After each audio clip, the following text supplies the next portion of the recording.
Maine Mendoza update ang post ni Maine sa kanyang Instagram. Nagbahagi nga si Maine ng kanyang experience sa skydiving dyan sa Switzerland. Pa nga si Maine ito, nag-e-enjoy. Sabi ni Maine, poker face and skydiving don't go well together. Hindi lang sa roller coaster nagpo-poker face si Maine, kundi si skydiving din.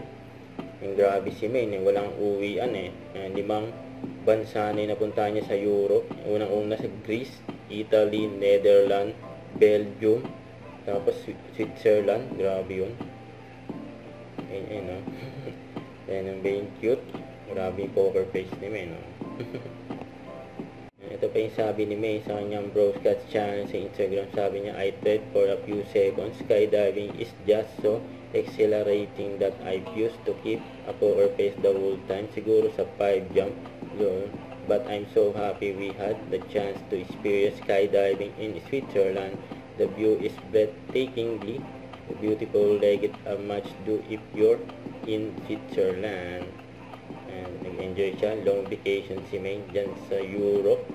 Kita naman gano'n siya nag-enjoy kasama si Arjo. Huwag kalimutan mag-subscribe, click ang notification bell for more update. Ito po ang Richard Reaction Vlog. Bye guys, team for watching.